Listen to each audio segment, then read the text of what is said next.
Well, I can honestly say I am totally excited for this one because the man that's in the studio today, I look up to him. He's an amazing husband. He's an amazing father. Yes, he's a phenomenal business owner and follower of Christ. Sam Gembel, Atlas Outdoors is just one of the things you do, my friend. Just one of the things. I aim to please. Honor to be here, man. Honor. Finally. Finally. Thank you so much for being on purpose. And as you know, I'm all about having people on the program that are truly living their purpose and making a difference, not just in our community, but I think the world. So thank you so much for all you do, Sam. You've been an inspiration to me. And I'm excited for the people that don't know you, which is like you're on a different level than me, but I'm so glad that you're here because if you don't know Sam, we're going to get to know him very quickly on some of his faith. He's a drummer. He's just so many things, but let's start at the very, very beginning, and that's just you cut your first grass at what age? So I grew up, so a lot of people don't realize, my beginning because most people now, like, Atlas has kind of become part of like my identity, and it's the girl that really put me out there into the world, right? Having our incredible business that we have. But I grew up in inner city Flint, and it's North End for you that know, downtown when Auto World and Windmill Place were all still in existence. And so as a kid, my dad was a handyman, jack of all trades, master of none. And over in like the Court Street College Cultural area, he used to mow probably 15 to 20 lawns a week. So when I was a kid growing up, I used to go over there and help him push mow lawns, like as a kid growing up, like between 8 and 13, 14. And I actually I would be at school and kids at school would say, hey, I saw you over, on Kensington or on Blanchard. And I used to lie because I was pretty embarrassed of my upbringing. And I would tell them that like, oh, that's where my aunt lives or my uncle lives. I didn't want to tell them that like I was mowing lawns for money. Like it was not like something I was like proud of. Right. And, but I remembered it was funny. We would cut these lawns with the little push mower. And like I would go and try to drum up business from some of the neighbors to make an extra $20, whatever. And I remember some of these lawns were like corner lots over off of Vernon or whatever. And I was like, man, this is a big one. I'm going to charge 30. And like, it is so funny, my dad's is gone to heaven now, but like it would be, if he knew now, like, Dad, remember, and he does, obviously he sees the journey from a different viewpoint, but he would crack up because now we maintain we maintain communities. So it's like this little lawn that was this pain in the butt corner lot with a 21-inch lawnmower. Now, obviously, the type of work that we do. But so I cut my first lawn when I was probably 8 years old. Obviously, when I, hit my teenage years, got my first job delivering pizza for Rizzo's, for those of you that know downtown Flint. And that kind of worked its way into a job at the Flint Journal, which was like my first real job back when we had a newspaper. Mm-hmm. And I did that for 3 years. And then at the age of 21, I started cutting grass commercially for a local lawn care company. And that, even though I started off cutting grass early, like there was a big difference between being the kid going door to door with the 21-inch push mower to make $20 versus having a job, doing it commercially, but then obviously getting into starting my own thing and seeing where the journey's at today. So yeah, it's been a little bit of a change over the past 44 years. Yeah, that overnight 40-year success. That's some people would say, but yep. But you do make a difference in people's life. You're living your purpose for sure, and it's for you. It's way more than cutting lawns. How many people do you currently employ and give opportunities to? We have on staff now between our two locations between 100 and 110. And then that'll ramp up to about 125 in the winter months. That is such a blessing to so many people. I mean, when you go back and look at it, when you first started, I mean, we talked about how you named Atlas Outdoors and all that stuff. When you really were starting it, what was the purpose that you started the business in the first place? I knew, you didn't give me a list of questions, but in my mind, I'm going, I wonder if he's going to ask that question. So I'm a firm believer that as we evolve in our crafts and in our roles on the earth, that our purpose should evolve as we grow. And when Atlas was new, we had just had our daughter. So Isabella was born in 2010, and Atlas was around, but it was more of just a side gig to make extra money. And honestly, I legit was passionate about cutting grass. Like, I had neighbors that I would just mow their lawn, for fun, just because they would be outside, and I enjoyed doing it. But when Isabella was born, my wife, she worked for McLaren in their HR department, and she really wanted to stay home with Isabella. It was our first child. And so, you tell a young dad, dude, I was scared poopless. And so literally having, my day job and then cutting grass as a side thing, when my wife became a stay-at-home mom, it became more like, how many lawns can I cut in a day, after hours and on Saturday and on Sunday? And, so when I became full-time with it, it was honestly just an answer to prayer in 2011. I couldn't keep doing, I was a drummer, as you mentioned in the intro there. I was a drummer, so I was playing in 3 bands. I had my day job, and then I also was, building Atlas kind of as a side thing, but I never thought about taking it full time. But we literally were and I was not nowhere near the level as strong in my faith as I am today then, but Brandy was. And she always used to talk about you need to just go for it. And, there's that old colloquial quote that behind every successful man is a supportive wife. And Brandy was pushing me to do it, which, we won't be able to unpack the journey today with all the adversities that we went through. And we went through pretty much every one you can think of. She was I would get home from a hard day's work, and we had no money in the bank. We were broke. We spent everything we had to start this thing. And she never added that burden to me to be honey, you think that you're going to start making money at some point? She never added that extra pressure to me. But, then my purpose was literally just to provide for my family. That was the mission. I need to cut as many lawns as I can, do as many landscapes as I can, and as many hours in the day as there is in order to provide. But, we had our first employee, our first 3 employees, and it kept growing, and we're starting to get a little bit of traction in that first year, and people were attracted to what we were doing. So we're working out of the house. So, I would have people stopping by, are you guys hiring? And do you have experience? I don't have time to train them, so they got to have experience. And some great people would go, they knew my corner lot. So they're okay, this guy's obviously, a lawn care guy, and I always would mow the nice stripes on it. And so, now we're at 10 to 12 employees, and it was never scary to me.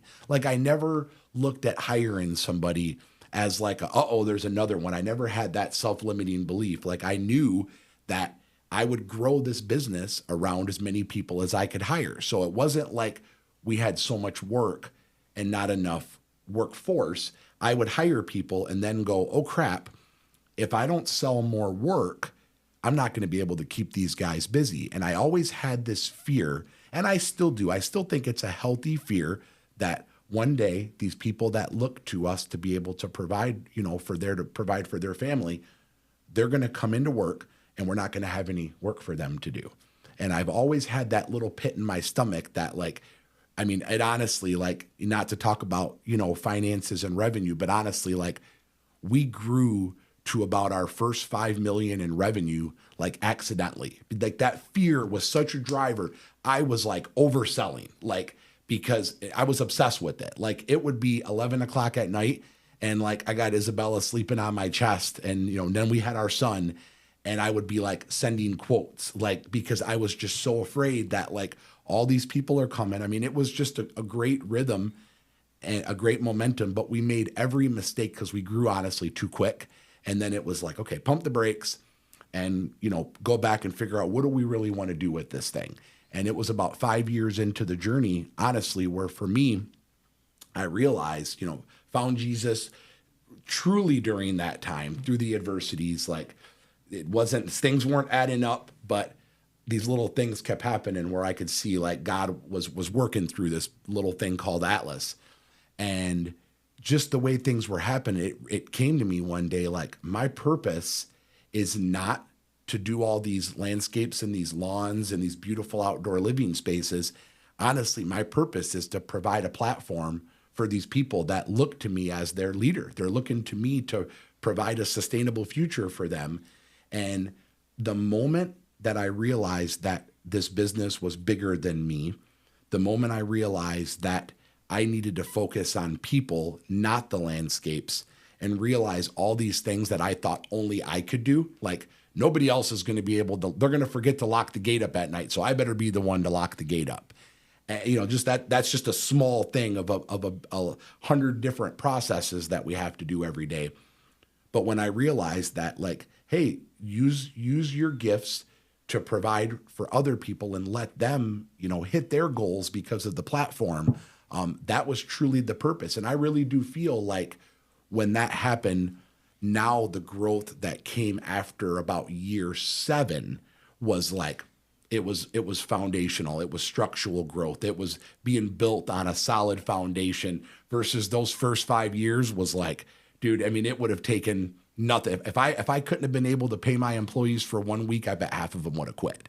And thankfully, like God revealed himself even in those weeks where it would be, a Thursday and our payroll's Friday and we're $20,000 short. And I'm like, oh my gosh, do I got to tell these guys to hold their paychecks or what do we do? And I remember me and Brandy used to get like, we knew the sound of the mail truck, like pulling in front of our house. And it would literally be like paycheck Friday and we would get $21,000. And it happened so many times. It was like we never were getting an abundance, but we always were able to make it through and sustainably grow. We always could pay our bills. We always could pay our employees. So it wasn't until we realized like we just really need to trust more and then know, like, get that wisdom and discernment on the smart growth, not just the fear-based growth, and then just let God work in that way. So when you think about purpose for me today, it's been said that, you're successful, whatever success looks like for you, if you just hit your goals. Hey, I'm going to do these 3 things this year. I'm going to sell 100 homes. I'm going to put 20 more under contract, and I'm going to hire 10 great realtors. You do it. Hey, congratulations, Todd, you hit your goals. That's awesome. And that would be success to some people. But significance comes when those people that you hired or those homes that you bought or sold or put under contract, that other people were able to hit their goals because of your goals, that is significance. And once you've had even a shot of significance, you'll never settle for success ever again. And what I set out every single day to do is just live a significant life. Man, there's going to be so many reels created from what you just said. I mean, so many mic drop moments that young entrepreneurs just starting that are going to hear that, Sam, and get a ton out of that. So thank you for being honest. True. And that's so good. I admire, and I think we're very similar on how much we adore our wives, right? It's super important. And you said something about Brandy that when you got home, she was always your encourager, right? Yep. So it's so important to us that we have that behind us, right? In alignment. She's doing her role as the relationship warrior and pushing us along. Talk a little bit about being a husband and a father and an entrepreneur and how you balance all that, my friend. I'm going to write a book one day about, yes, you are. About couplepreneurship because it's a blessing and a curse. The blessing side of it is we get to do the journey together because obviously, Brandy works in the business now too. The curse side of it is we never turn off. So there's always like our conversations are, me and you talked about this in our last time we met about, being intentional about being a husband and wife because like when we're at the office, we're on an org chart together. We're not there as husband and wife. We can't be. Our organization just requires too much of us to be like, put our marriage into play when we're at work. So when we're there, it's like, I don't call her babe, it's Brandy, it's HR manager, it's partner, because she has a role and I have a role. And so when she came into the business, it was in 2012 at some point, and there were little things she was doing to obviously always serve and help. But I remember she's like, man, is there anything that I can do, to help? We're like very young business, probably about a year in. And I'm like, man, we've got to do this. We've got to do the invoicing. And the service industry is very complex because we might have 100 different clients, but there's 20 different billing methods. So like one person's this way, another person's this way. And I didn't have time to like train her to do that. I'm like, so I still need to own that process. But hey, your background was HR. So hey, bring that to the organization to help do our hiring and our recruiting and getting us in compliance. And anyway, I have a really funny story about, when she first came into the business. She came from the corporate world. We bring her into this lawn care company and she's like, this place is an HR nightmare.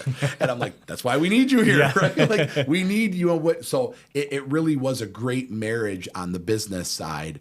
But looking at the way it is now, we have a lot of conversations, especially just where our kids now are 11 and 14. So as you know, with you having kids yourself and grandkids and everything, it's very busy.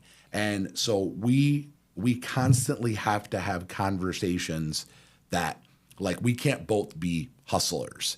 And for me, I'm a workaholic. Like when it comes to the things that I am like super passionate about, which is helping other people, serving other people, growing the business, pouring into our team, meeting with clients, doing podcasts, speaking, coaching, mentoring. Sure. Like I don't run out of energy for it because every time I like get my cup filled up from it.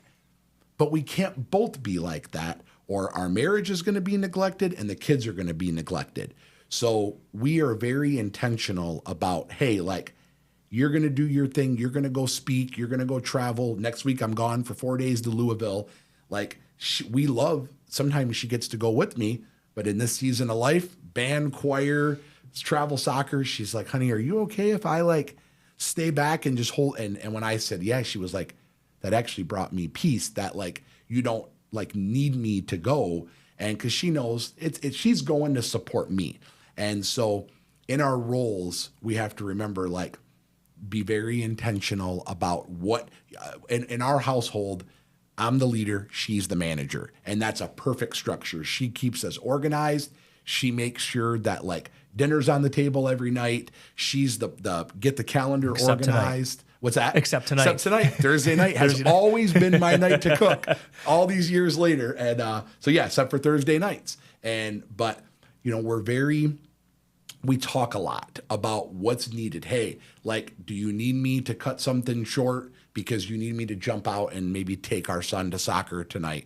Or, hey, on your way home, I saw on the Life 360 app that like you're driving down Fenton Road tonight. Isabella gets out of her band practice at 6:30. Can you pick her up? Or do you have, something going on? So like, we have to be very transparent with calendars and stuff like that just to make it work. But I couldn't imagine not having that support system. And what I see a lot in employees that we employ, or I see this a lot in entrepreneurs that I coach or mentor or whatever, that when it's almost a competition with their spouse, whether it's an employee or a business owner, it will hinder their success. Case in point, as an employee, we have employees that humbly said they love their job. Like we have a lot of fun. We have an incredible culture. We intentionally, because of that, and we've seen like snips of jealousy from spouses early on where, we used to work a lot of hours. We're very intentional on a 4.5 day work week now for our team because we value that family time on the weekends. But it used to not be like that. And our team never complained about it. They would just work because they love what they do, but it was leading to problems with some of their home lives. And we didn't like that. So we, moved this work week around to be a shorter work week, but we realized that like spouses didn't understand like what was going on in the organization. So, we've created systems and event planning where families are allowed to come in to see what we do and see the fun we have. And we actually have a few like great husband, wife team, like partnerships on our team because they wanted their spouses to come work, in the business. And we were very clear to keep them separated. But anyway, I've seen this where you take an entrepreneur and then his or her spouse works corporate America. Very, very structured. Sure. You get your vacations here and here, and that's it. Or vice versa. Nowadays, like this whole PTO and like these FMLA leave for like people get, like even dads get months off work. And it never used to be like that back when, we first were getting into the workforce. But anyway, what I'm saying by that is like the spouse doesn't understand what it's like to be an entrepreneur and to understand that like we're always on. Like customers call and want to, talk about a house. I mean, you can put boundaries on your time, but some of the higher maintenance clients don't see it that way. And so, as a couplepreneur, we've had to be like very clear on the support side. We're very clear in communicating to our kids, even when we're in our beloved Florida, that like, hey, dad's going to have to jump on and work for a couple hours. And our kids have seen that growing up, that like, that if this life doesn't come for free, like we've got to put the work in. But where you can get in trouble as either an entrepreneur and, a corporate America person or whatever, there's different dynamics that work well and there's other ones that don't. Here's what I mean by that. If you've got two entrepreneurs, husband owns a real estate business and the wife owns a bake shop. I'm just using that as a hypothetical, but they both understand the struggles of being entrepreneurs. They're both in their own worlds, but they can come together, talk about what's going well, and it's a great setup. But you take one entrepreneur and one corporate America one, and they don't understand, like, I don't get it. What do you mean you've got to be on your phone right now? What do you mean one of the spouses are a teacher and they get the summer off? Thankfully, I mean, I love our teachers, but like they want to go travel and go see Michigan in the summertime, but the spouse owns a landscape company. That's our busiest time of the year. So now you get that, like, it's almost like I don't want to call it a competition, but like they're not on the same page with the schedules and the life, just because somewhere the communication came, offline. And a lot of times that will hinder the success of the entrepreneur because they just want to like serve their spouse, which you should. But a lot of times that dynamic doesn't work out well. Or the other one, which was really good for Atlas when we were brand new, was Brandy had became a stay-at-home mom. And she was super supportive of the hustle, super supportive of like, I know it'll be fine. Hey, I know you're going to come home for dinner and you're probably going to have to go back out to work, but what time do you want it here? I'll have it ready for you.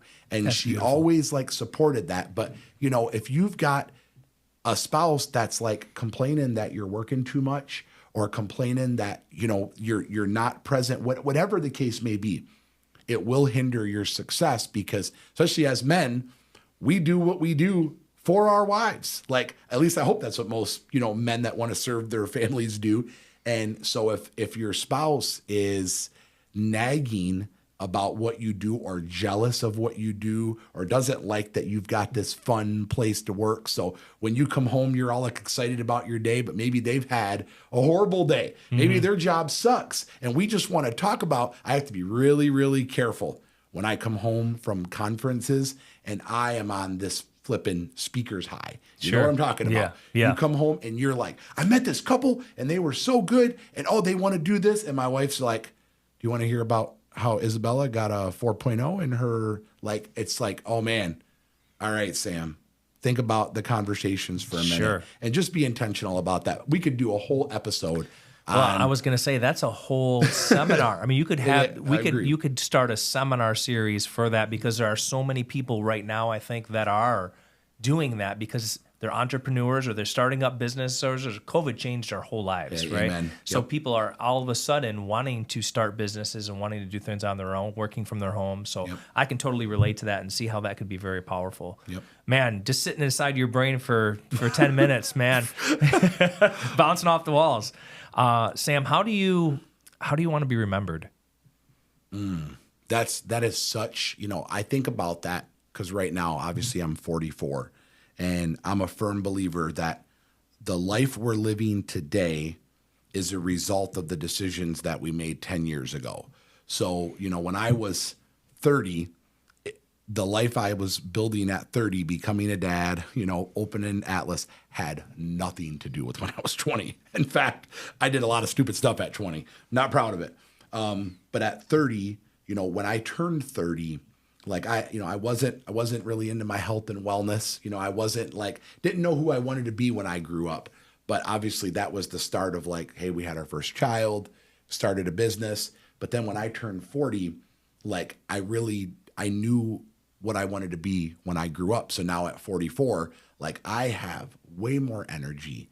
I'm way more focused, and I have severe, not diagnosed ADHD, but my brain has a lot of things on it. So I have to make sure I focus on what I'm doing. Headspace is a whole nother podcast we could do. But when I think about right now, and honestly thinking about what does life look like at 54, that's one of the things when I think about living on purpose for a purpose is that, especially with the entrepreneurial journey, with the being a mentor and a coach to so many people and being a dad. I don't want to get to a certain point in my life and then be on my deathbed and then go to heaven, because I will go to heaven.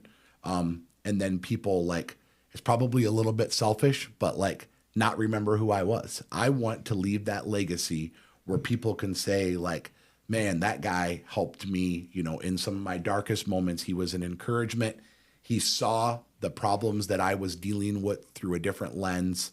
And again, this could be employees talking. This could be other entrepreneurs talking. This could be a married couple that maybe was dealing with that competition. And I talked to them that same way and said, hey, you guys are a team. You can't compete with each other. And because of that one simple conversation, it changed not just their business, but also their marriage, because they realized we were competing with each other. And honestly, Todd, that happens a lot in the entrepreneurial world. So many personalities, people are just very individualistic. They forget that they're a team and they compete with each other, even sometimes in the same business. Mm-hmm. And so for me, just leaving that legacy that, people are better and are able to, as we talked about significance, they're able to live a better life because of, maybe something that I went through that I was able to coach them on and teach them on, or it's our kids when we're in that next chapter of life and they're bringing the grandkids down to Florida to come visit with us. I want to be that dad, that leader, that husband, that coach that just goes hard right till the Lord calls me home. I want to be adding value to the doctors and the nurses when I'm on those last days and they're like, who is this guy? That's what I want to be remembered for. We have to end it there, brother, because that is the best way we can end it right there. Sam, it has been such an honor for you to be on the program. I look up to you, and one person told me one time, you're not worth anything until you're in your mid-40s anyway. So you're just getting started, my friend. You're just getting started. I feel that. Thank you, brother. All right. Thanks for being on purpose. Honor to be here, my man. Yes. All right.